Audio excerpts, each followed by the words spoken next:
안녕하십니까. 다큐라이프 영TV입니다. 오늘은 5월 22일 금요일 저녁입니다. 오늘은 제 유튜브에서 조금 다른 분야를 한번 말씀드려 보려고 하는데요. 오늘 여러분들한테 제가 말씀드리고 싶은 거는 제 책에 관련된 얘기입니다. 물론 책을 읽는 그런 취향, 그다음 분야 이런 부분이 다 다르겠죠. 그리고 또 많은 분들이 이렇게 말씀을 하시죠. 친구에게도 가장 선물하기 어려운 그런 아이템이 책이다. 왜냐면 내 생각과 또 친구의 생각이 다르고 취향이 다르기 때문에 책을 선물한다라는 거는 어떻게 보면 내 생각과 동일한 생각을 해달라 하는 그런 부탁일 수도 있습니다. 그래서 책을 선물하는 게 저는 가장 어렵더라고요. 그래서 오늘 이제 첫 번째로 나를 변화시킨 책 제1권에 대해서 이제 말씀을 드려볼까 합니다.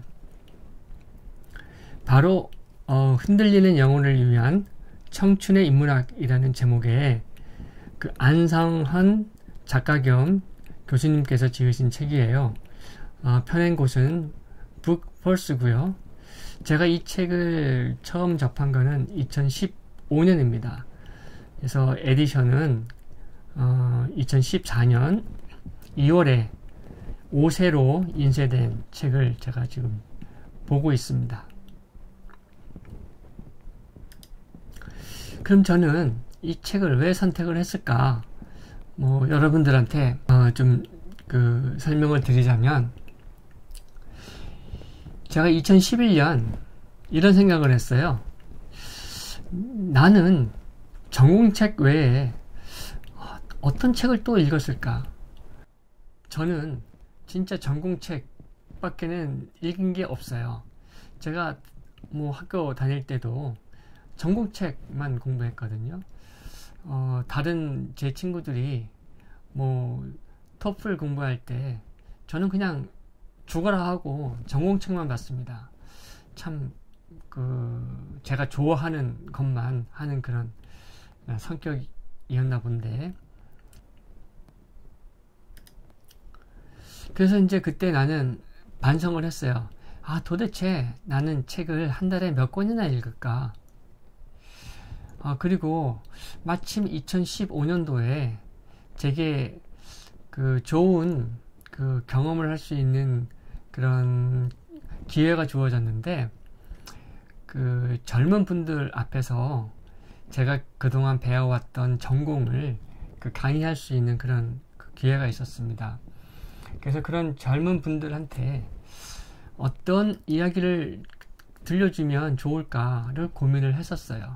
그래서 서점에 가서 이제 몇 권 이렇게 구입을 했거든요. 그래서 구입한 책들을 쭉 읽다 보니까 이 책의 내용이 젊은 분들한테 이야기해 주는 것보다 그 책이 저를 변화를 시키고 있다는 것을 느꼈어요. 그래서 제가 세상을 어떻게 살았나 하는 그런 생각까지 할 정도로 저한테 좀 다른 삶의 방향을 제시해 줬다라고 할까요? 그런 아주 좋은 그런 기회를 또 동기를 부여해 준 책이 이제 이 책이에요. 그래서 이 책을 제가 읽은 이후로 제가 강의할 때마다 첫 오리엔테이션 하는 날 꼭 들고 가서 최소한 이 책을 한번 읽어보세요 라고 이제 소개를 합니다. 그리고 또 제가 나이가 좀 있지만 저 같은 그런 전공만 또 공부를 하신 분, 전공만 공부했다라는 건 진짜 조금 나쁘게 말하면 먹고 사는 데만 필요한 그런 지식만 이제 얻기 위해서 그런 책들만 본 사람들 참 많을 것 같다 하는 생각을 했어요. 안상헌 그 작가께서 말씀하신 대로 이 책에서는 우리가 생각해 볼 수 있는 게 그냥 먹고 사는 데 필요한 게 아니라 조금 더 인간답게 먹고 사는 것을 생각해 보자 라고 그 화두를 던집니다. 그래서 도대체 인간다운 게 무엇이냐 하는 그런 부분들을 이제 또 고민을 해봐야 되겠죠. 네. 이 책은 총 10개의 그 부분으로 나눠져 있는데요. 제가 이 책에서 진짜 공감하고 저도 변화해야 되겠다라고 느끼게 만들었던 그런 부분들, 단지 3개 그 강의만 발췌해서 여러분들한테 말씀을 드리도록 하겠습니다. 이 책을 구입하신 분들 혹시 계신다면 10개의 강의 모두 다 읽어보시면 좋을 것 같아요. 자, 그래서 제 1강입니다.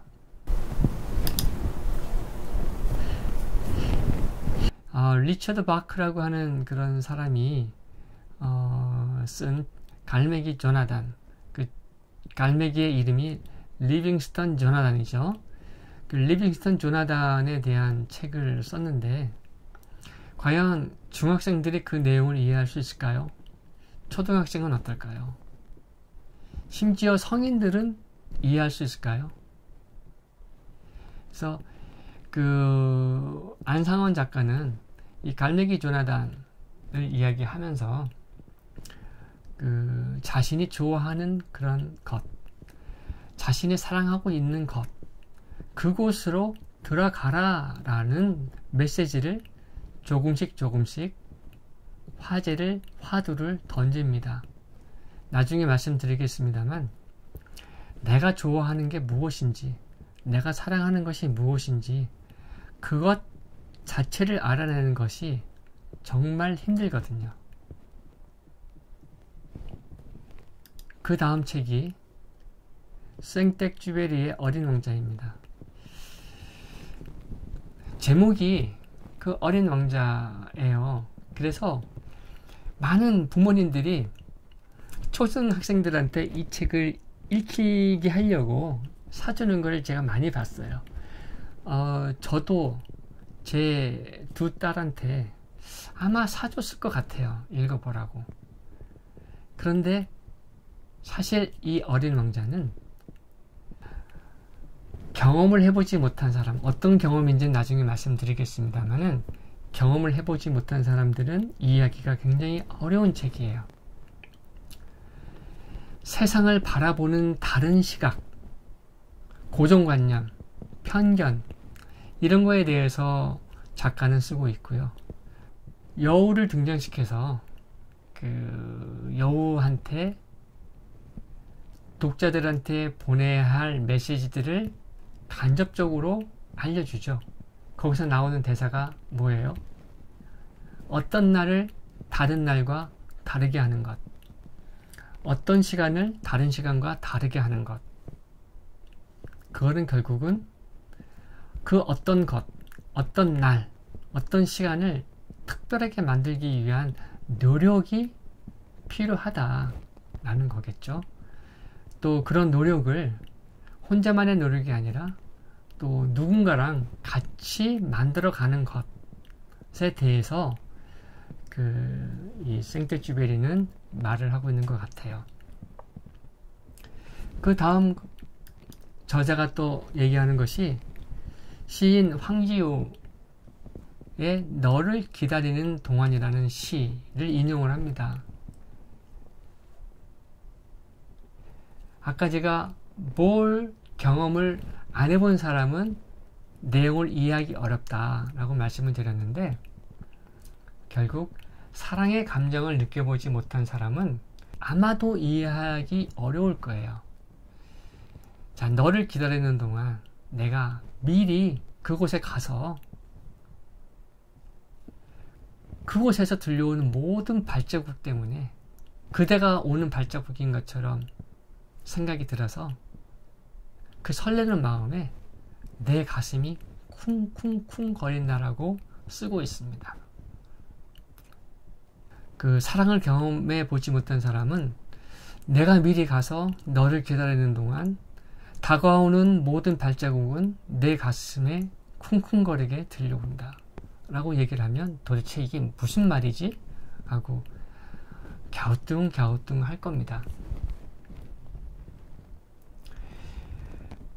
저자 안상원 씨가 왜 이런 그 문학 작품을 이렇게 첫 번째 강좌에 넣냐라고 이제 본인이 설명을 하는데요. 사람의 생각과 행동에 대한 가장 대표적인 그런 그 드러나는 방식이 문학이라고 생각이 됐기 때문이랍니다. 그래서 문학은 그 뭐 다른 예술 분야 뭐 다 마찬가지겠습니다만은 그 사람의 생각을 다양하게, 사람의 행동을 다양하게 드러내 줄 수 있는 그런 매개의 역할을 하는 거죠. 예. 그래서 그 이러한 문학은 인문학의 가장 밀접한 분야라고 설명을 하고 있고요. 그 다음에 인문학을 정의를 내리는데 인간이 가지고 있는 무늬, 그 다음에 사람답게 살아가는 것에 대한 것, 또 이를 넘어서 나답게 사는 것, 그러려면 사람의 무늬를 들여다보는 법을 알아야 된다 라고 이제 문제를 던집니다. 그리고 제2강에서는 그렇게 드러나는 사람의 삶의 모습을 보려면 먼저 이제 인간의 탐구가 필요하다는 거죠. 이 세상에 존재하는 인간을 어떻게 탐구할 것이냐 하는 것을 공부하는 것이 이제 바로 철학입니다. 철학은 세상의 이치를 공부하며 자신의 눈과 마음을 밝게 해주는 학문이다 라는 거죠. 그리고 세상의 이치, 사람이 사는 이치, 그 다음에 그 드러나는 삶의 모습을 두 가지 그 고사성어로 이제 설명을 하고 있는데요. 저 뒤에서 이제 이런 부분을 보다 더 강하게 이제 강조하기 위해서 이 두 가지 명제를 이제 가지고 옵니다. 하나는 화이부동. 공자가 제자들한테 그 말한 그 성어죠. 그래서 서로 잘 어울리면서도 다름을 인정하는 개개인의 개성과 주관이 잘 공존한다 하는 게 이제 화이부동이고요. 그 다음에 동이불화. 그 남들과 잘 어울려야겠다고 해서 서로 같지 않은 존재임에도 불구하고 자신이 다른 사람들과 같아지려고 늘 노력하는 그런 불편함과 불안함을 느끼는 것을 이제 동의불화라고 합니다. 그래서 이걸 다시 한번 좀 풀어서 설명을 하자면, 이제 공자의 말을 빌어서 군자는 뭇 사람들과는 다른 생각을 가졌더라도 생각의 차이를 인정하고 포용하려고 하지만, 소인은 겉으로는 같은 생각을 가진 것처럼 하며 어울려 다니지만 실상은 다른 사람들과 생각의 차이를 인정하지 못하고 포용하는 마음이 없어 결국은 화합할 수 없다 라고 제자들한테 풀어낸 거죠. 그 다음 5강으로 이제 제가 건너뛰는데요. 이제 본격적으로 이 책에서 제가 느꼈던 바를 하나하나 이제 풀어보도록 하겠습니다. 자기 삶의 주체로 살아가는 게 무엇인가 하는 이야기에 대해서 제가 한동안 진짜 많은 생각을 하게 됐어요. 그리고 생각한 게, 공부 잘하고 선생님 말씀 잘 듣고 착한 아이가 되겠다고, 그렇게 되고 싶다는 그런 욕망은 나의 욕망일까요? 내 욕심일까요? 아니면 부모님의 욕망이 나한테 전이가 된 걸까요?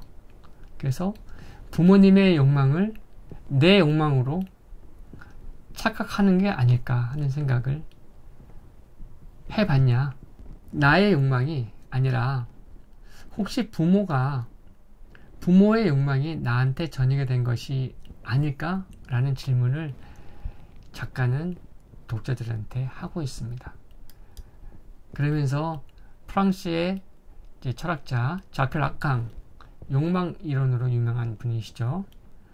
그래서 그 욕망에 대해서 이제 얘기를 하고 있는데, 우리가 가지고 있는 모든 욕망은 타자의 욕망이다 라고 정의를 내리고 있습니다.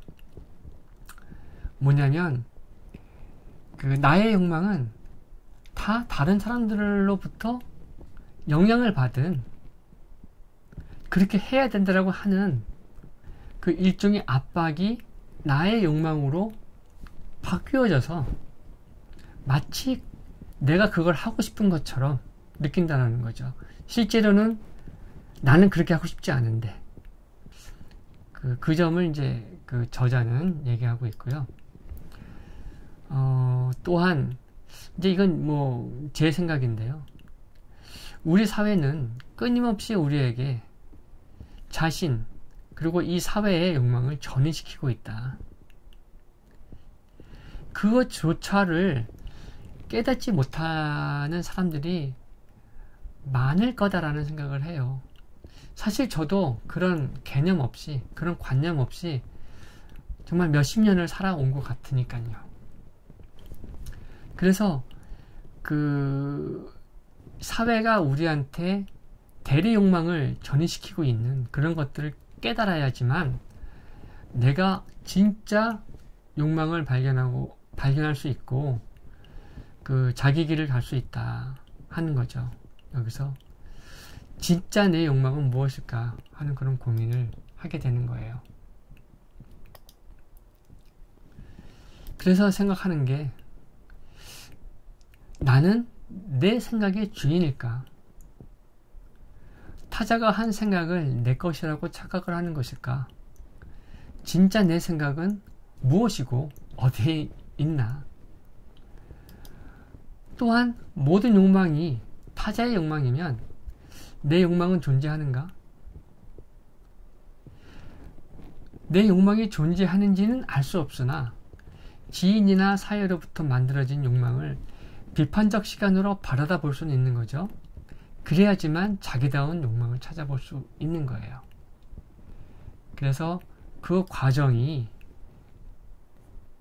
어떤 과정이냐면 자기다운 욕망을 찾아보는 것, 그 과정을 행하는 것이 이제 우리가 비로소 나의 주인이 되는, 주체가 되는 과정이다라는 거죠. 지금까지는 남의 욕망에 의해서 내가 삶을 살았다고 하면, 그런 거를 깨닫게 되면 이제 나로 돌아가서 진짜 내가 나의 주인이 되는 그런 주체가 돼보자 하는 이야기를 이 책에서 한다는 거예요. 그래서 그 중세에는 신이 주체였는데 근대에 들어와서는 이제 인간이 주체가 되는 그런 형상으로 바뀌죠. 뭐 제가 오늘 여기서 뭐 신이라는 명제를 끄집어냈습니다만, 저는 뭐 신에 대해서 어떠한 제 개인적인 주장이나 관념에 대해서 이야기하지는 않습니다. 그러니까 뭐 책의 내용이 이제 그렇다라는 것을 제가 말씀을 드리는 것이고, 혹시라도 오해하지 않으셨으면 좋겠습니다. 그렇다면 이 책을 읽고 나서 내가 무슨 생각을 했냐 이거죠. 내 생각이 무엇일까? 부모에게 착한 자식이 된다라는 것, 자식에게 멋진 부모가 된다라는 것이 무엇인가? 난 진짜 그러고 싶은가? 자식들이 부모한테 영향을 받듯이 부모도 자식들한테 영향을 받을까? 내가 소속한 그룹, 내가 소속한 국가에서의 나의 역할, 내가 할 수 있는 일이 무엇인가? 주체로서 얘기하는 겁니다.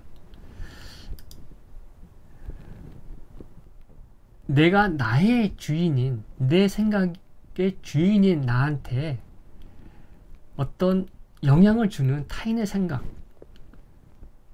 요즘은 이제 SNS, 신문, 방송 매체들이 넘쳐나죠.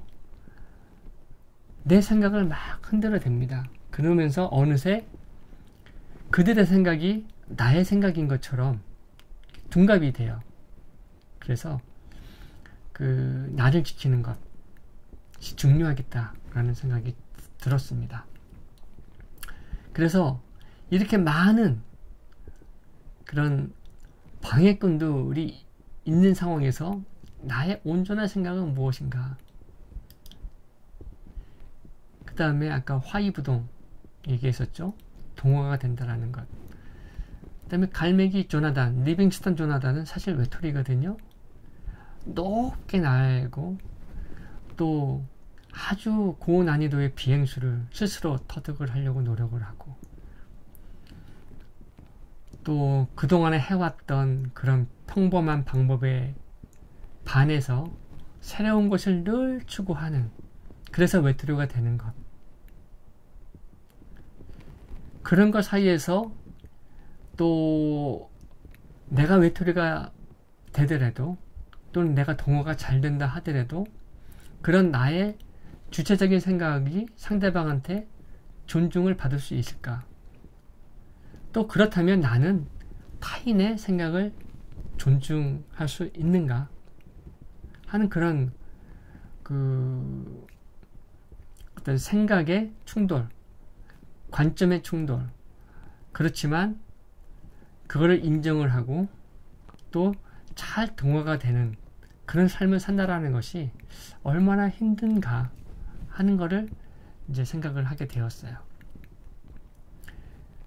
그래서 나만의 생각과 관념, 주체성 있는 행동에 대해서 이제 고민을 하게 됐고요. 그래서 이제 다시 한번 떠오르는 주제가, 그러면 실제 공정이라는 관점은 무엇인가? 정의는 절대적인 것인가? 상대적인 것인가? 우리가 객관이라고 부르짖는 것은 진짜 객관인가? 도대체 진실은 존재하는가? 나의 진실이 다른 사람들한테는 진실이 아닐 수 있는 거죠. 그 다음에 영화 매트릭스를 보시면 주인공은 컴퓨터 안에 소프트웨어가 만들어낸 가상 공간 속에서 살고 있다가 어느새 그게 가상 공간이라는 걸 깨닫고 실제 세계로 나오죠. 이와 비슷하지만 좀 다른 개념인 서로게이트, 사람을 대신하는 로봇, 이렇게 얘기를 하죠. 그래서 제가 이제 내린 결론은, 타인의 생각은 존중을 하되 내가 더 먼저, 더 주체성을 가지고 세상을 바라보는 것, 나의 눈을 흐리게 하고 나의 생각을 흐리게 하는 그런 많은 그런 장벽들을 다 걷어내고, 마치 플라톤이 이데의 세계에서 야호라고 부를 수 있는 그런 시간을 갖는 것처럼, 저도 어떤 것 너머의 진실을 볼 수 있는 그런 노력을 해야 되겠다. 라는 이제 생각을 했어요. 그래서 이 책을 읽기 전과 읽기 후를 이제 말씀을 드리면, 이제 어떤 게 진리이고, 어떤 게 공정한 것이며, 어떤 게 정의이고, 어떤 것이 보다 많은 사람들이 객관이라고 하는 그런 곳으로 갈 수 있고 또 볼 수 있는지 늘 노력을 하면서 살아야 되겠다. 그런 것들을 이제 이 책을 빌어서, 이 책을 통해서 제가 깨닫게 되었다는 거 마무리하면서, 오늘 처음으로 한 책 리뷰 마치도록 하겠습니다. 다큐라이프 영TV였습니다. 감사합니다.